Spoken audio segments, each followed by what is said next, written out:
Hey, you.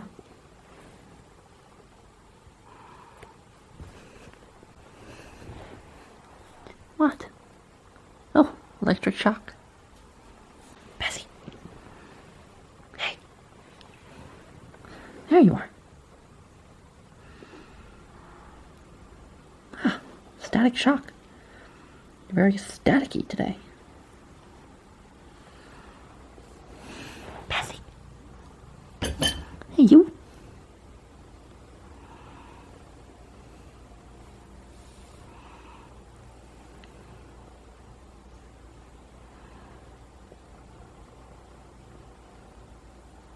Hey.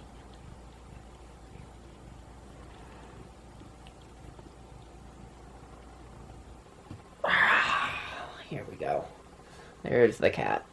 And she's delighted to be manhandled like this. Oh, yes, yes. Oh, you see what I deal with. Anyway, oh, okay. Oh, God. You see what I deal with? I don't know if you see her seeing very well. Bessie is not in a cuddly mood. I was hoping she might be when I recorded this. But anyway, I do often wonder what a meeting between Bessie and Frida would be like, because I think they're just about the same size, and I think they're kind of similar in temperament. Both kind of have these warrior princess personas. I mean, look at this. Anyway, it would probably be very interesting, but we might need to just avoid it to avoid any injury. But anyway, there seems to be a growing trend on BookTube that we need to show our pets more, which I am in favor of totally. But anyway, I'm here for the 2020 New Year's book tag. I was tagged in this by Peg over at the History Shelf, and it was Triumphal Reads who created it, so I'll leave links to both of their videos. Thanks a lot for tagging me, Peg. So the first question is, how many books are you planning to read in 2020? I set my Goodreads goal for 150 books, which, if I do attain that, will be more books than I've ever read in a year. But I've never been one to go crazy over meeting Goodreads goals. If I don't meet that, then it's not the end of the world. I'm not one to like squeeze in tons of short books in order to meet a Goodreads goal or anything like that. I mostly set them because it makes it easier for me to see all the books that I read in a year so far. But yeah, 150, and it would be really cool if I did reach that. I would be really kind of proud of that. But again, it should be about quality over quantity. You know, if I read a lot of long books, then that's great. But anyway, that's where my goal is at. The second question is, name 5 books that you didn't get to read in 2019 but want to make a priority in 2020. So 2 of those are rereads books that I meant to reread last year that I kind of would like to knock out early this year, because the reason that I didn't reread them last year was just because I kept putting them off. The first one is John Milton's Paradise Lost. The second one is Moby Dick by Herman Melville. And then next one is not so much a book, so much as an author. Last year I was supposed to get really into the works of Henrik Ibsen, and I did not read a single thing by Ibsen last year. Again, I just kind of kept putting it off and putting it off and putting it off. I think my big problem was that I was conceiving of reading Ibsen as this big, like, monument where I would read, like, 5 plays all in one, like, go. And I think what I need to do is just take it one at a time, basically. So hopefully I can do that this year. And then The Ancestor's Tale by Richard Dawkins and Yan Wong, which I read about 100 pages of during Nonfiction November last year, and it got consumed by other books, and I was finding it super interesting. So I'd like to finish that this year. And then finally is Teacher Man by Frank McCourt. Yeah, this is a third of Frank McCourt's memoirs, and I think the reason I put off reading it is just because a bit of a mixture of things. I think for one thing, I loved Tis and Angela's Ashes both so much that I'm worried that Teacher Man won't quite live up to them, because it's about Frank McCourt's middle age, and I worry that I just won't be quite as interested in his middle-aged years as I was in his younger years in the 2 previous memoirs.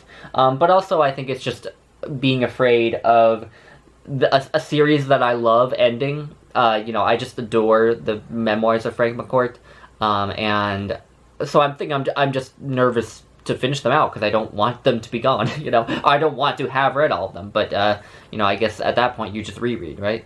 But anyway, number 3 is, what genre do you want to read more of in 2020? Science fiction and fantasy. Definitely with an emphasis on the science fiction.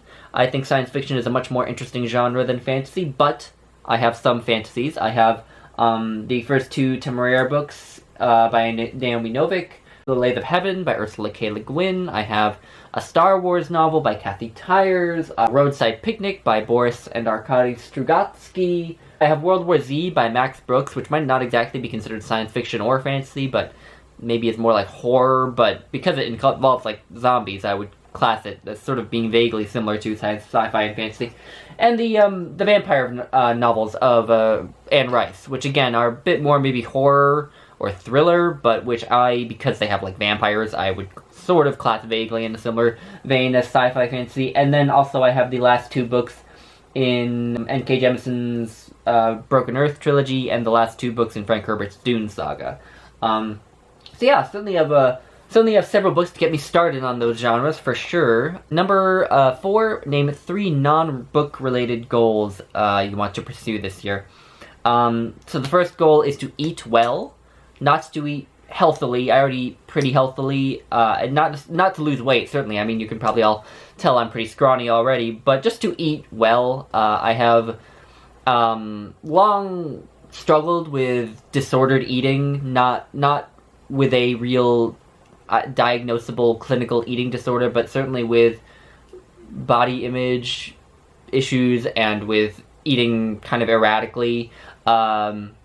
And so I just want to eat well, eat like, a normal human being, eat, every day a, normal human amount, and not like binge on certain days too, and just keep like getting exercise as well. So yeah, I want to eat well. The second goal is to watch 4 films and listen to and watch 1 opera per month. All know that I love opera as an art form. I want to keep up my interest in opera, and I want to get more into film, because I think film is just a super interesting art form, and it's probably the art form I'm most interested in getting more well acquainted with right now. So I want to watch 4 films per month, which I think is doable. That's 1 film per week, theoretically. Yeah.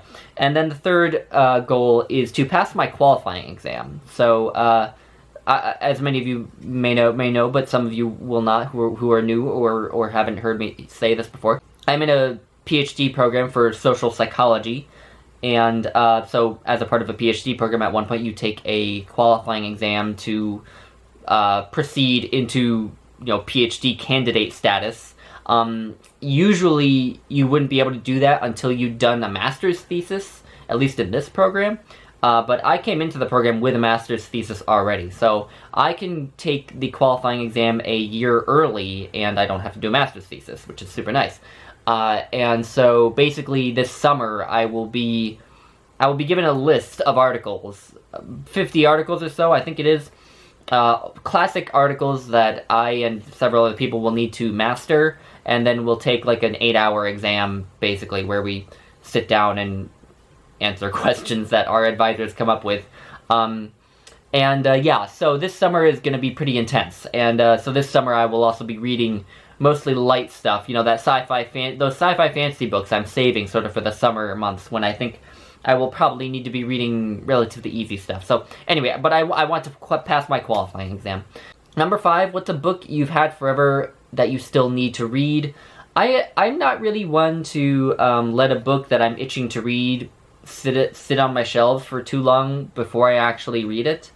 And I don't say that to sound arrogant, I just say it because that's how I am. I have a relatively good reading habit of, if there's a book that is intimidating, then at one point I do just sort of take the plunge and leap in head first. And I mean, the thing is there are a number of books that I have owned for some time that I haven't read yet, but is any one of them does any one of them qualify for this question? I don't really know. So really, I mean, yeah, like every book on my shelf could qualify for this question, but I don't have one in particular. A 6th question is, one word you're hoping 2020 will be. The best word that came to mind for me was relaxed. Yes, relaxed. Number 7 is tag people. I will tag some people in the description, so look to see if I have tagged you. Anyway, thank you all for watching, and I'll talk to you later. Bye, guys.